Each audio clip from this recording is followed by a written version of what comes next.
8 p.m. at Adelbert Gym. And we're having a 7-piece big band come in, so it'll be really fun, and everyone should go and get extra credit too. Thank you.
Announcement about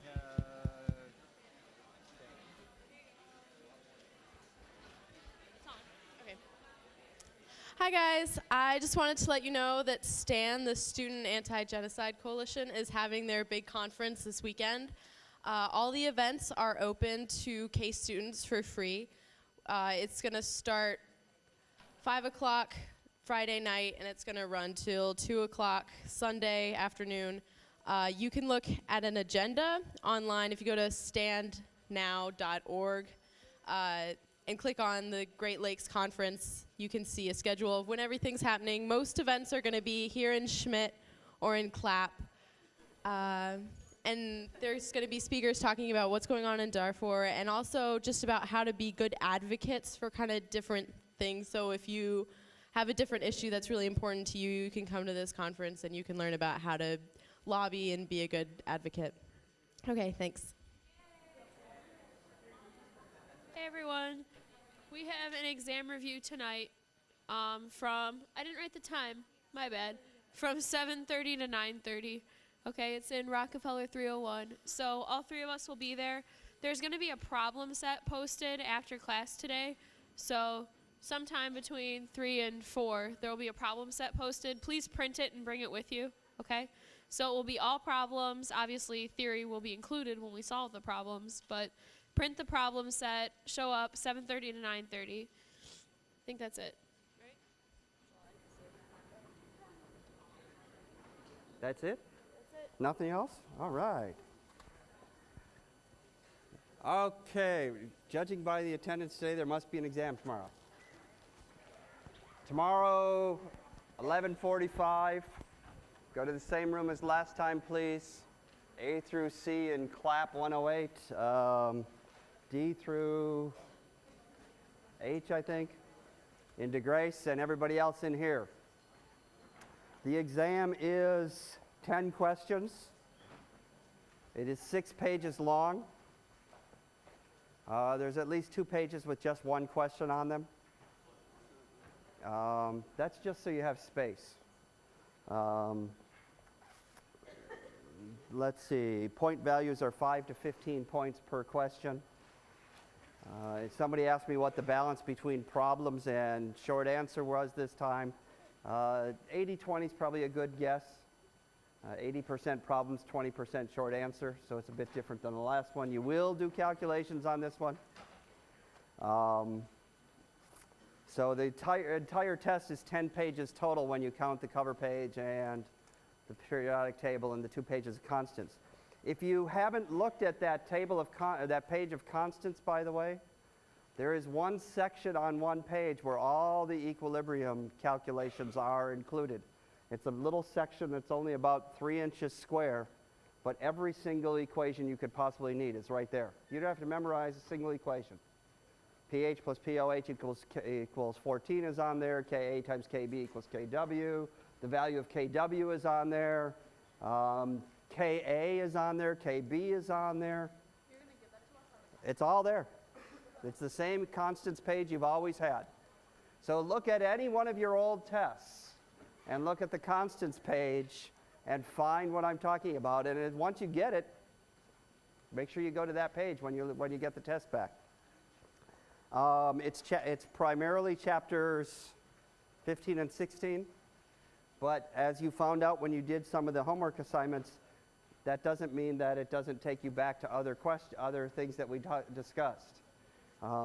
Everybody panicked when I said that the final exam was cumulative in May. And yes, it's cumulative for the whole year, but in my mind, every single exam has been cumulative. So it's not that big a deal in my book. Which what? What homework is? I don't understand the question. I didn't hear. Josh, or be quiet. Yeah, pull your homework, do any of the problems from the chapter. That's what I mean. Hopefully you're doing problems. I haven't assigned any, I realize. But that doesn't mean you shouldn't be doing problems from the chapter. Somebody said, which one should I do? And I said, all of them. There isn't a bad, I've only found 2 bad questions. I can't remember what numbers. So the other thing is, I'm trying to correct people's language a little bit here. When they come to me and said, I can't get the right answer, you should be saying, I can't get the answer that's in the back of the book. You're assuming that the answer in the back of the book is correct. We found at least one that's wrong. And I don't remember which one that is either. So that means as you're doing the problems, if you don't agree with the answer in the book, you can assume, oh, I did it right, therefore I must be right. Well, in the future, if you find any problems that have the wrong answer in the back of the book, could you post the right answer on Blackboard? no. Oh, okay. I can't do that. If I remember which one is the wrong answer, I'll tell you which one it is. But Okay. now I have other, yes. Okay. It's a good suggestion. You could post it to Blackboard. When you found the answer in the back of the book that's wrong, you all have access to the discussion board. This is one of the uses that got used a lot last year. I can't get the answer that's in the back of the book. Can somebody tell me what I'm doing wrong? One of us is online 24 hours a day. At this instant right now, at least a dozen of you are reading Facebook or reading your email or watching a video. I know that for a fact. And so some of you, you're online. Mustafa's online at the moment, so hi, Mustafa. Is it an episode of House? No, it's lost. It's lost? Okay. There was one person last year who I'd come in every week and he'd be watching House during class. So eventually I just started watching with him. Can you open up like an open discussion forum? Because right now they're You can open a discussion forum. All of you have the ability to start a discussion forum. Yeah. Any one of you can go in and start a discussion forum. So go ahead and start one. You also all have the right to publish anonymously. Again, I would suggest go ahead and put your name on it. No one's going to, I don't think, cause problems if you sign your name to something. But so, questions you might have. Is there anything, like what kind of questions do you do for Lewis asks? I don't understand your question. For the exam? I don't understand your question. You're saying, what's question number 7 on the test? No, I was saying, Try to be a little more specific for me. like what kind of things would you ask for in the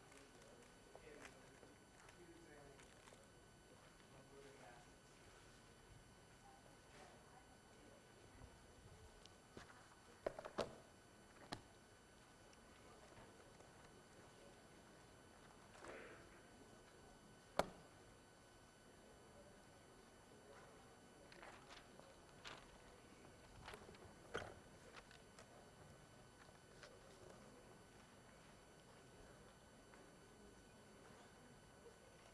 The question was, what kind of questions could you ask on Lewis acids and bases? There are 1, 2, 3, 4, 5, 6 of them right there. Problem number 82, just a second. All Brunstad acids are Lewis acids, but the reverse is not true. Give 2 examples of Lewis acids that are not Brunstad acids. That would be a kind of question you could ask. Give me an example of a, that one's a pretty general one. That's one of the questions to ask in a lot of these homework questions is, you know my rule of thumb that says 2 points per minute. If a problem is good, and so if there's 100 points on the test, you have a little over 50 minutes to do it. If a problem is taking you 45 minutes to solve, and there are no problems worth more than 15 points, is that one that's likely to be on the test? No. The other thing is I need to have the TAs grade these, and so as I look at that number 82, I say, you know what, that's pretty wide open. There's an awful lot of possible answers to that. That's probably too broad. But the one above it, which would be considered a stronger Lewis acid, BF3 or BCl3, iron 2 or iron 3, a conceptual type question, that could be something up there. By the way, as you get to higher numbers in the problems, just about every textbook is like this, and ours is too. Once you get in the additional problems are nice because they combine a lot of different things. Eek, take that off. But that as you get to the higher problems, they stop being chemistry questions and they start being math questions. If you start having to do more math than chemistry, it's probably not one that you need to spend a lot of time on. Can you go over the difference in changing the equilibrium position and the equilibrium constant? Like when you change concentration, it changes position and temperature.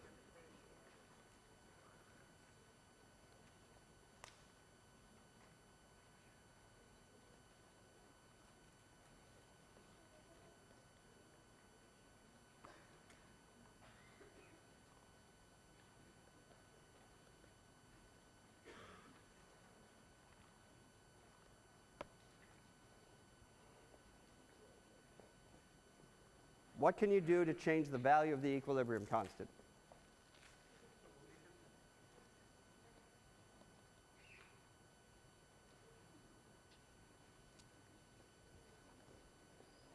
Anything else? I'm sorry? Changing pressure won't change the equilibrium constant. Adding products won't change the equilibrium value of the equilibrium constant. What's the only thing you can do to change the value of an equilibrium constant? Change the temperature. Nothing else will change the value of the equilibrium constant. It's a constant. If it wasn't constant, we wouldn't be able to do anything with it. But the only thing that will change that value is if you change the temperature. Why does changing the temperature change the value of the equilibrium constant? I'm sorry? What do you mean it breaks apart products? What is an equilibrium constant? You're on the right track.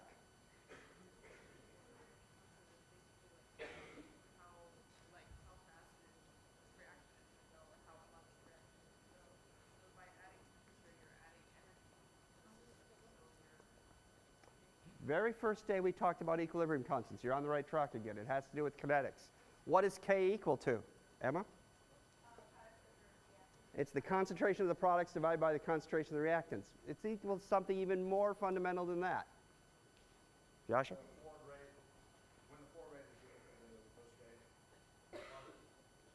When the forward rate is equal to the reverse rate, you're at equilibrium. So what's the forward rate equal to? It's equal to some constant times the concentration of the reactants. The reverse rate is equal to some constant for the reverse reaction times the concentration of the products. To keep it as general as possible, we have reactants going to form products. It's an ugly arrow. So if that's our generic reaction, and we already said that K is the concentration of the products over over the concentration of the reactants. And yeah, there's more to it than that, raised to their stoichiometric coefficients. But it's really, if we simplify that, we said at equilibrium, rate forward equals rate backwards.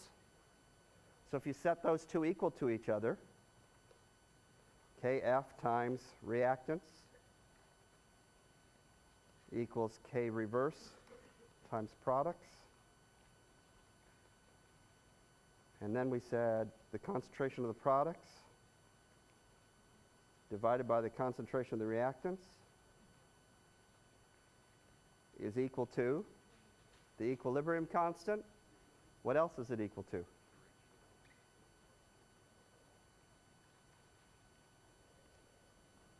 The ratio of the rate constants.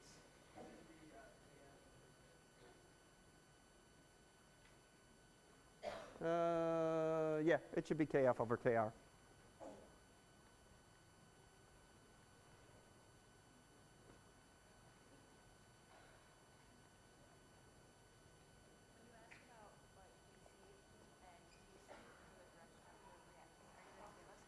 Let me come back to that.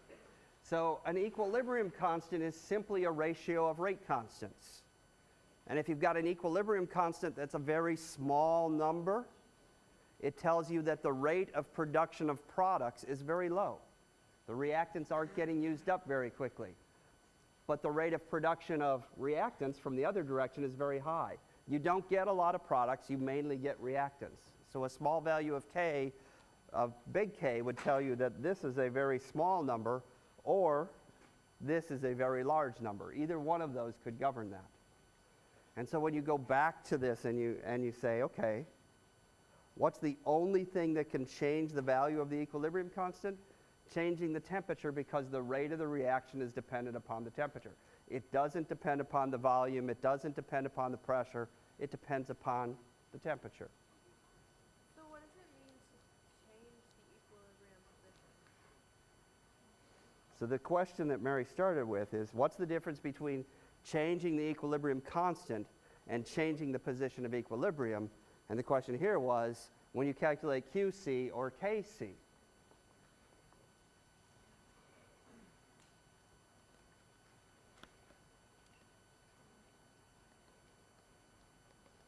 Changing the position of equilibrium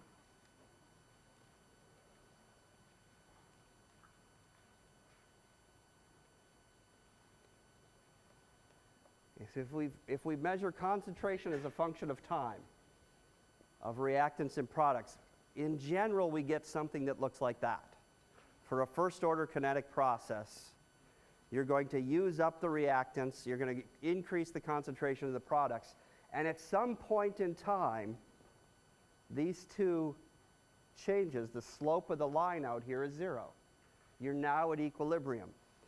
The forward rate is equal to the reverse rate, so every time you make a product, the products go back to make reactants.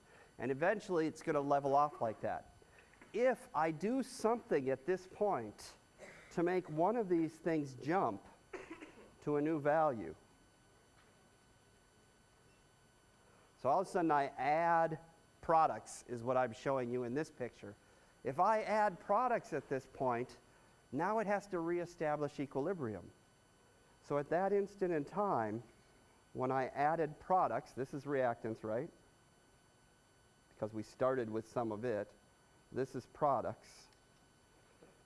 So if we've got reactants going to form products,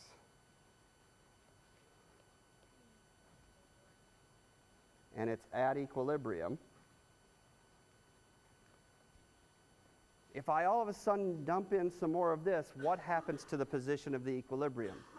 It has to shift to the other side. You have to readjust the equilibrium values to get it back to this leveled off point. Now all of a sudden we've increased this. What's going to happen? It's going to get used up. And it's going to level off again. And this one is going to increase in concentration because now there's more of the ending material. So it gets used up to make more of the starting material, but then they'll level off again and you'll reestablish equilibrium. But notice the concentrations for this reestablished equilibrium are not the same as the concentrations for this.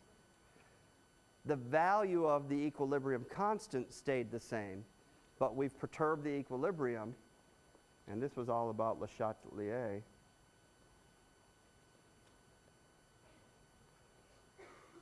Which says that if you've got any system at equilibrium and you upset that equilibrium in some way, the system will do everything it can to get back to equilibrium. And so shifting the equilibrium by adding products, by changing the volume, by changing the pressure, taking away reactants, any one of those things will perturb the equilibrium, but the value of the equilibrium constant would still stay the same. What happens though if I raise the temperature? Can I shift the equilibrium as well? Does changing the temperature potentially shift the equilibrium?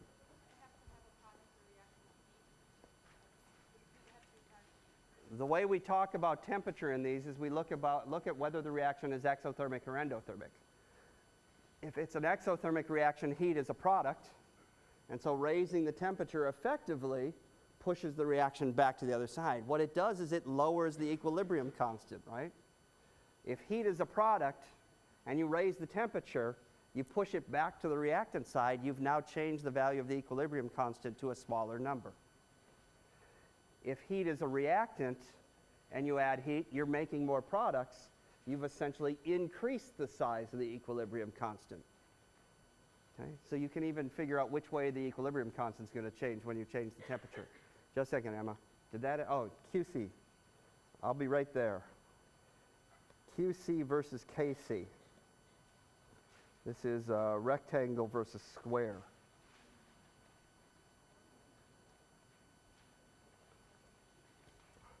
My daughter has hated this since I first started saying it to her when she was 4 years old. Every single square in the world is a rectangle, but not every rectangle is a square. Right? A square is simply a specific type of rectangle where all four sides are the same length. Every single equilibrium constant is also a reaction quotient, a Q. But not every reaction quotient is an equilibrium constant. The equilibrium constant is at this point in the reaction where the forward rate and the reverse rate are equal. You can calculate a reaction quotient here, here, here, here, at any time that I want. But the only time that Q and K will be the same value is when I'm at equilibrium. If I happen to pick a value of Q, or if I take some concentrations or some pressures, and I calculate a value for the reaction quotient that's greater than K,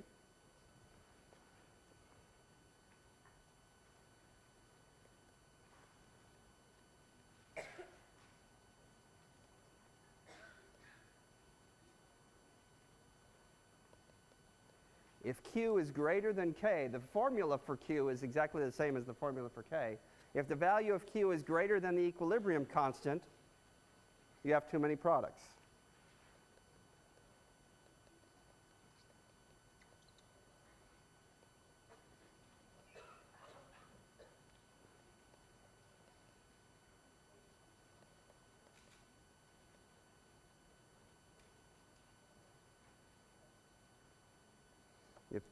If Q is greater than K, you have too many products, and so the reaction has to shift from right to left, from products to reactants. If Q is less than K, you have too many reactants.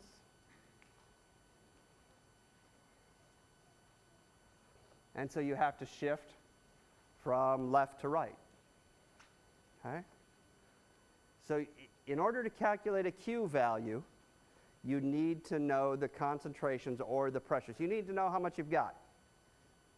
You can calculate a K value not necessarily knowing how much you've got because you can solve the ICE table, the equilibrium table.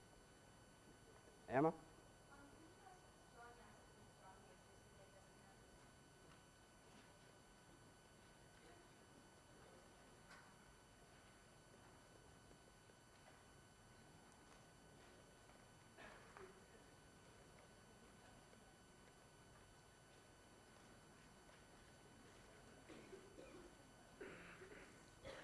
I like 7, so.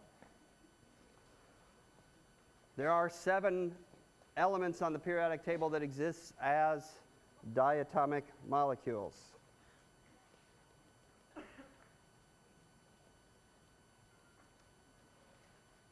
Hydrogen, oxygen, nitrogen, chlorine, fluorine, iodine, and bromine are the 7 molecules on the periodic table, 7 elements that are diatomic molecules. Okay, they also make the number 7 on the periodic table. The 7 strong bases.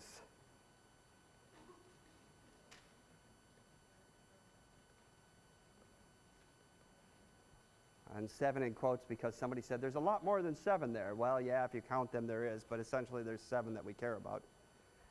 The solubility rule for hydroxide ion. All hydroxides are insoluble except group 1 and the heavy ones in group 2. Strontium, barium, calcium maybe, but strontium and barium for sure. So let's see, that would be lithium, sodium, potassium, rubidium, strontium, barium. Well, francium's radioactive. We don't care about radioactive things. I try to avoid radioactive elements whenever I can. So, but yes, francium, and yes, radium, and maybe calcium. So are there slightly more than 7? Yes. But if you know the solubility rules for hydroxides, you've got it. And then the 7 strong acids.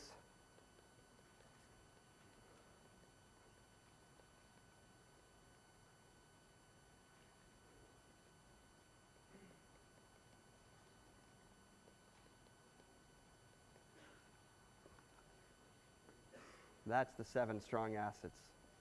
Again, it's all chlorides are soluble, bromides and iodides too. All nitrates are soluble, and notice they all have H in them.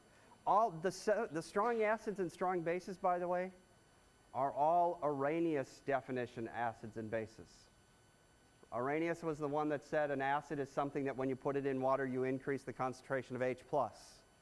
A base is something that when you put it in water, it increases the concentration of OH-. So they're all fit within the Arrhenius definition. There was a question over here too, right? Okay, I'll come back to yours if that's all right.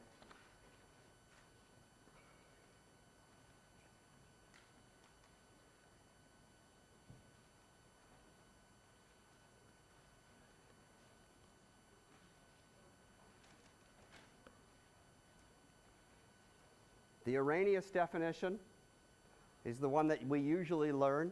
It's the thing that when you put it in water, the limitation is it needs to be put in water, you increase the concentration of hydrogen ions or H3O+, whichever way you want to say it. A base is something that when you put it in water, you increase the concentration of hydroxide ions.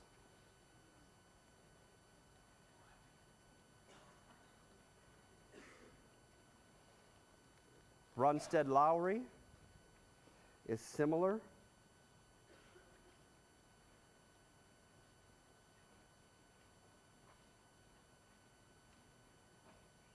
Except it opens it up a little bit more in that now you donate a proton as an acid, you accept a proton as a base. And so now you may or may not get hydroxide ions and hydronium ions as products. But you definitely donate protons and you definitely accept protons.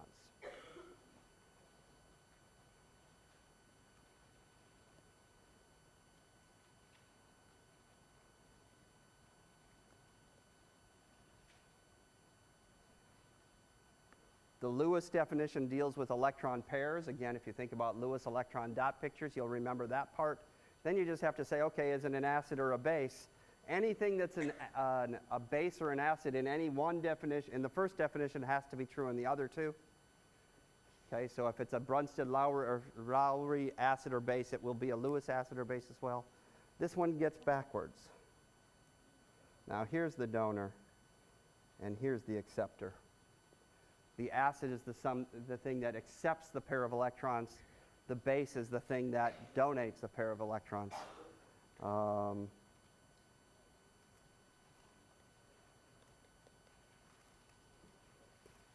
No, I don't want to do that right now.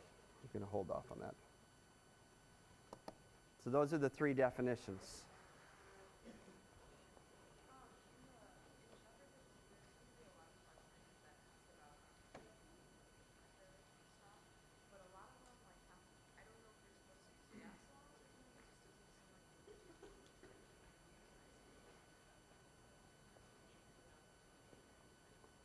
Do you have a specific example?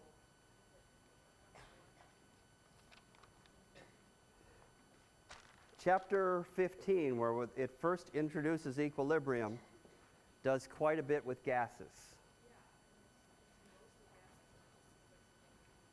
And so did we do a lot with it? Yeah, we did enough with it to make it work. So is there a specific problem? There are some challenging ones in there. 64 or 66. You might have picked one of the ones that's not worth doing.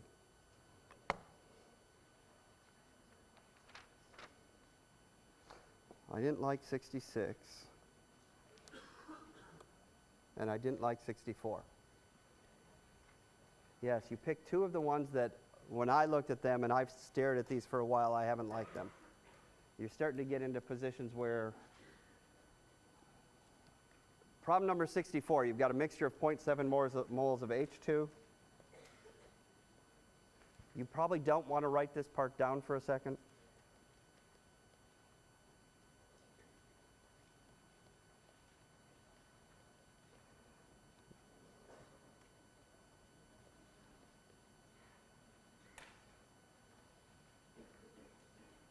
Nope, wrong reaction.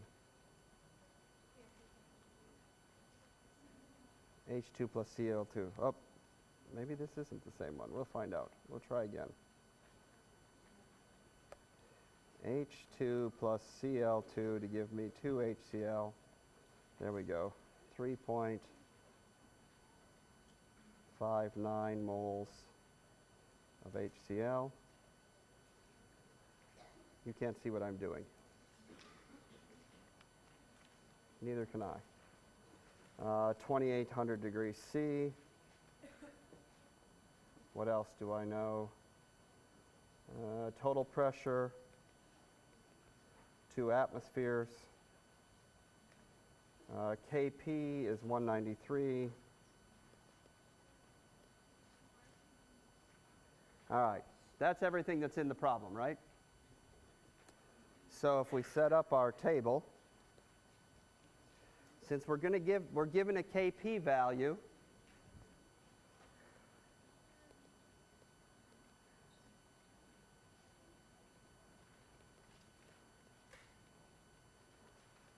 I can write my expression for Kp. And now the key to solving this, the question ultimately says, calculate the partial pressures of H2, Cl2, and HCl. So what it wants to know is these three values, whatever they are, and I know that this is equal to 193. What do I know that I have to start with? I know I've got 0.47 moles of H2, but I don't want to put moles in my ice table because I want pressure values. Well, if I want pressure values, P equals nRT over V. We'll assume it's an ideal gas. We know the number of moles. We know the temperature. We don't know the volume. So without a volume, how do I get a pressure? The answer is I can't. I can assume constant volume if I want in this problem, but the value you assume for the volume will affect the problem. So you can't assume just any volume, which is the weakness to this one. All right? So someone said, wait a second, why don't I do this? P total equals N total times RT over V. Well, if you think about it, it told me that P total at equilibrium was 2 atmospheres, but I don't know N total at equilibrium. Unless, and I haven't convinced myself that this isn't right yet,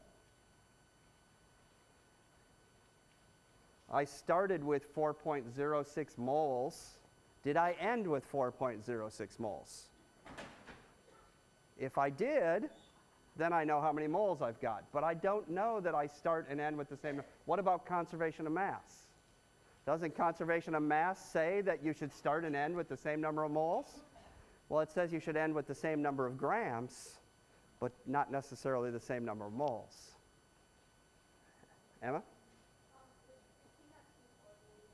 No, well, let's look at 15.24.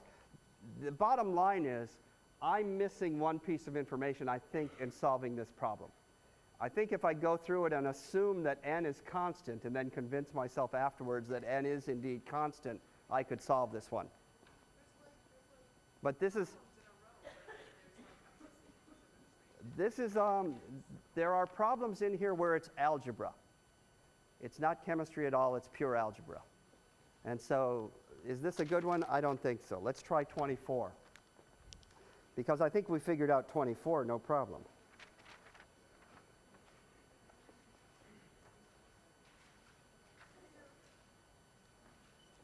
'24 is actually not a bad one.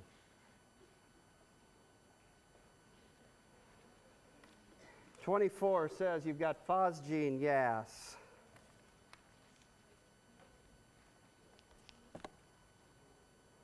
A certain amount, 3 times 10 to the minus 2 moles, was placed in a 1.5 liter container, heated to 800 K. Moles, temperature, volume. Oh, we can get pressure from that. And at equilibrium, the pressure of CO was found to be 0.497. Calculate the equilibrium constant for the reaction. So if you take this one, and it is CO gas plus Cl2 gas, COCl2. Let's see, 3.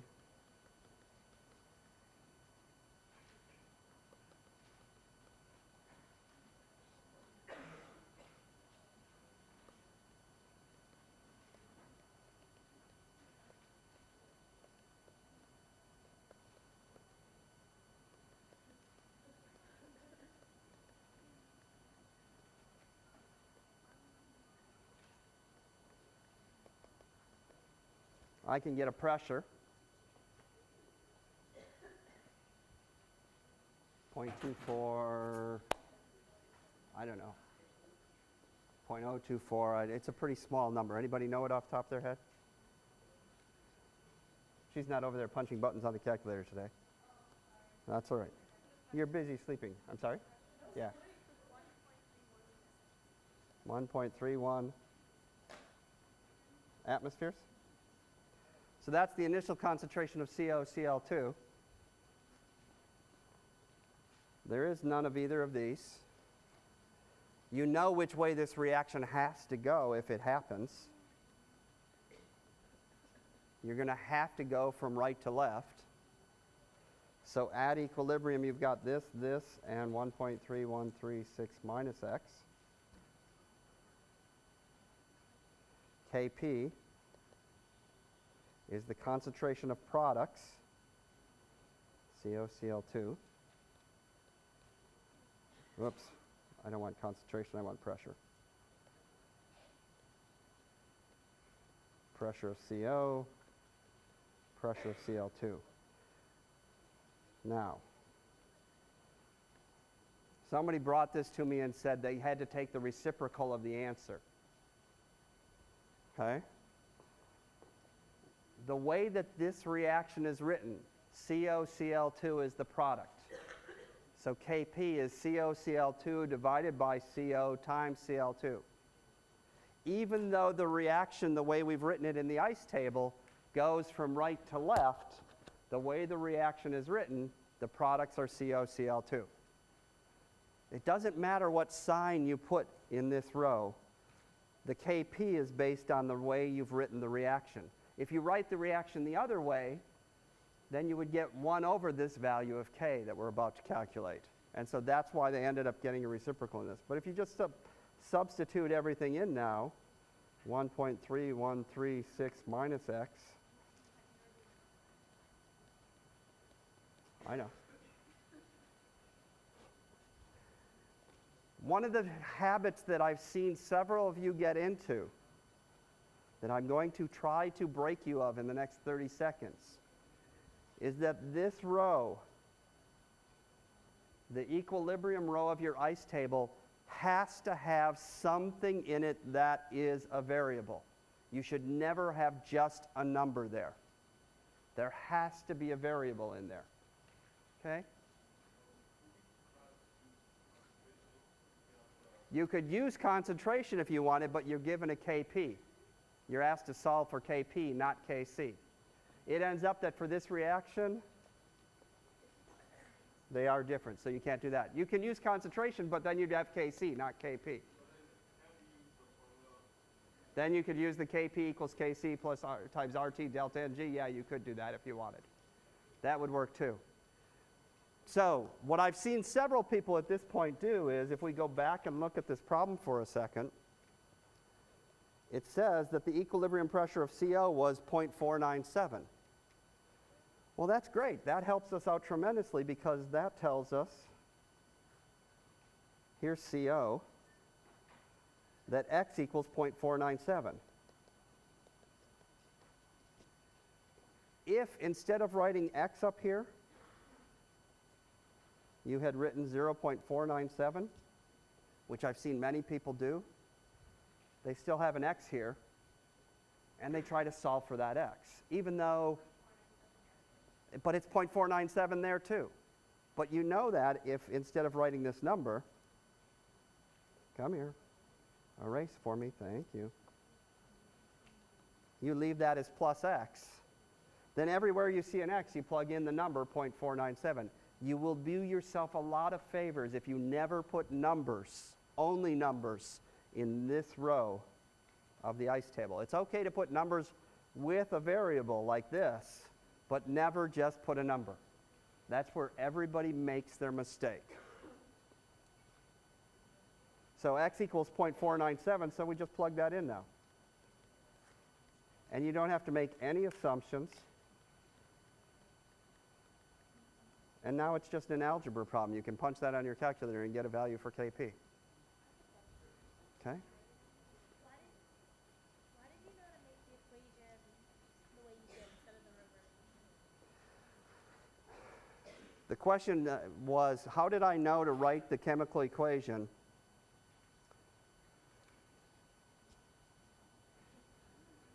CO gas plus Cl2 gas give me CO Cl2? And so I go back to the problem.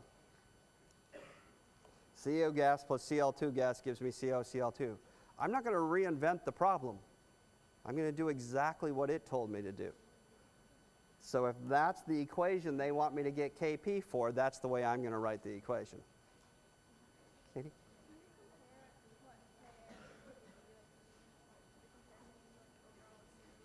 Yep.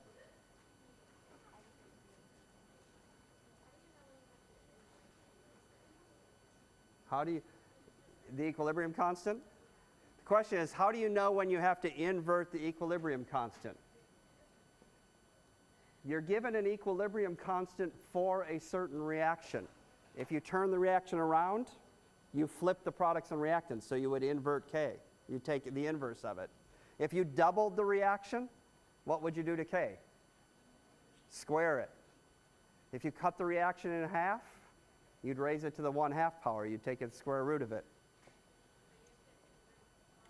If you inverted that, you would not be solving the problem that was asked. You'd be, if you inverted this reaction, or if you took 1 over K, you would be answering the question. Can I borrow your pen there? Thank you.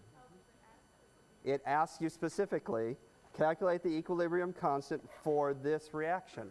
If you calculate 1 over this, you'd be calculating the equilibrium constant for this reaction. And that's not what it wants. Thank you. Thanks.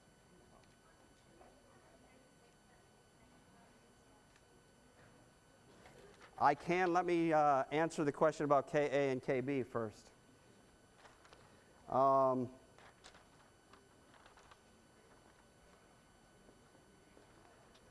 The question was, what does Ka and Kb in strength?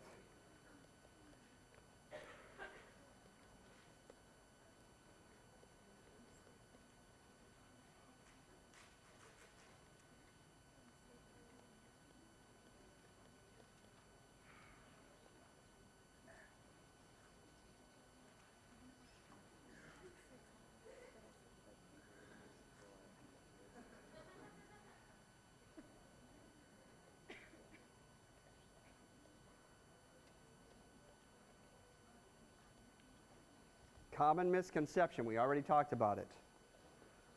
pH tells you absolutely nothing about the strength of an acid or a base.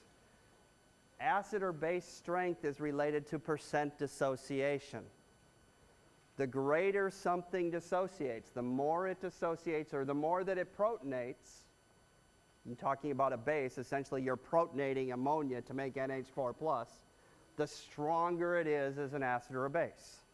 So something that is a strong acid dissociates a lot. And usually we simplify it by saying strong acids dissociate 100%. Strong bases dissociate or protonate 100%. Weak acids and bases are everything else. So if it doesn't dissociate or protonate 100%, it's a weak acid or base. So the value of K is indeed a measure of acid or base strength. The larger the value of K, remember it's an equilibrium constant. It's a specific kind of equilibrium constant, but it's an equilibrium constant.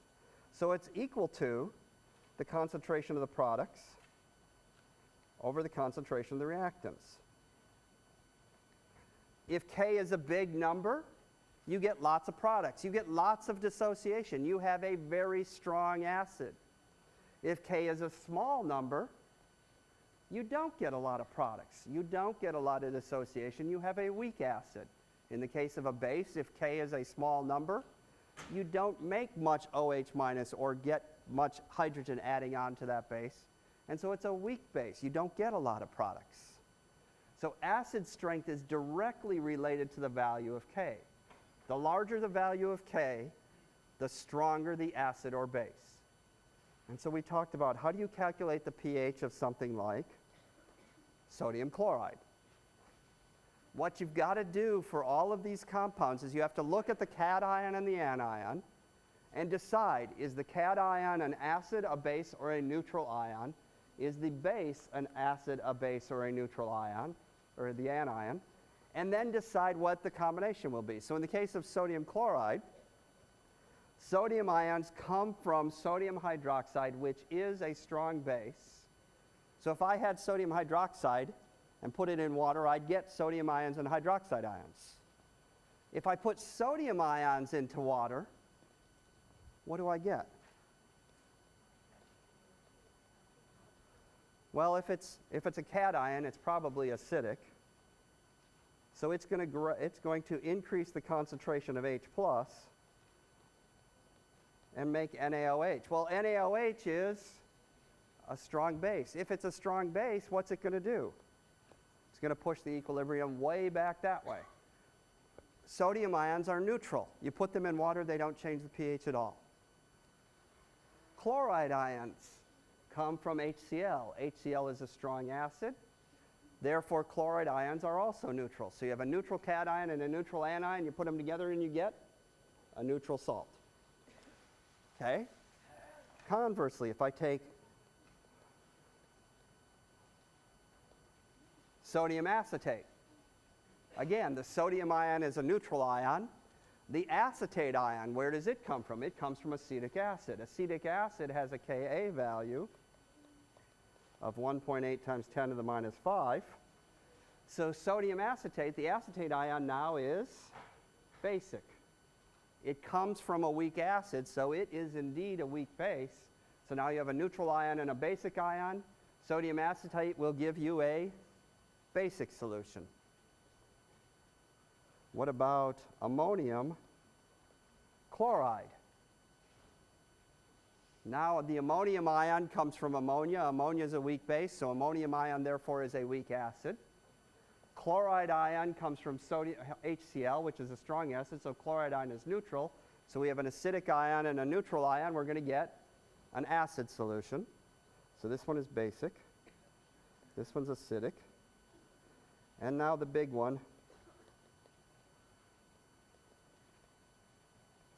ammonium acetate. The ammonium ion comes from ammonia. That's its conjugate base. The Kb for ammonia is 1.8 times 10 to the minus 5. Acetate ion comes from acetic acid. Therefore, while this one is acidic. That one is basic. Now we got to figure out, when I combine an acid with a base, what do I get? If it's a strong acid and a strong base, what do you get? Neutral. If it's a weak acid with a weak base, you got to figure out which one is the stronger of the two.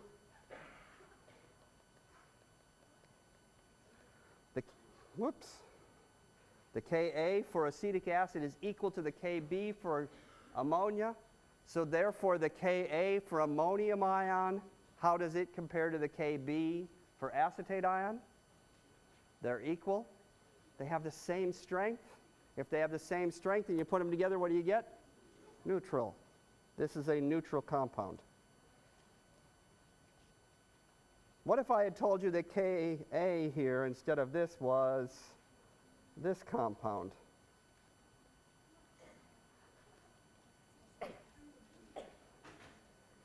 What is that compound? That's benzoic acid. Now, I don't expect that you would have known that off the top of your head. Is benzoic acid a stronger or weaker acid than acetic acid? Ooh. How am I going to decide if that or that is the stronger acid?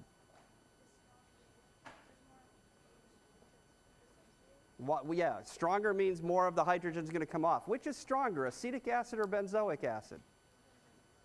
Well, let's look what the table says. The table says benzoic acid, 6.5 times 10 to the minus 5.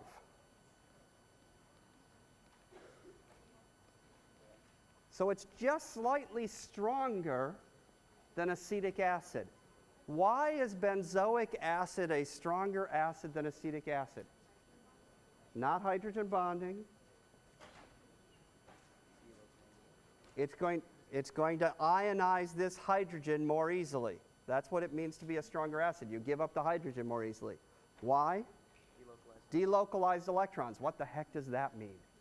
All those electrons that are in that C6H5 ring, remember that organic chemists get lazy. They don't draw in the carbons or the hydrogens. So this molecule here is this thing. So there's a carbon here, here, here, here, here, and here. And carbon always makes 4 bonds, so there's 1, 2, 3 bonds. There's got to be a hydrogen out here. The electrons run around this whole ring. That's why there's the circle. They're delocalized. The electrons are going to spend their time over there. They're going to pull electron density away from the hydrogen. The hydrogen comes off more easily. And so this is a slightly stronger acid than acetic acid. So if I put this compound together, and then I'll let you out of here. Ammonium acetate. How about if I put ammonium benzoate? Is that acidic, basic, or neutral now? And I'll tell you, it's slightly basic. All right? And they'll talk about it this afternoon. You got them quick. They're about to walk out, so. Hey, you guys, just so you know, the sheet is up. There are lots of problems on it, so please start them before you come tonight. We won't have time to go over all of them. So look at the sheet, start the problems before the session. Do number 24 from 15, or 36 from chapter 15. They just asked me that, and I didn't get to it, and I got to go pick a speaker up at the airport. It's over here.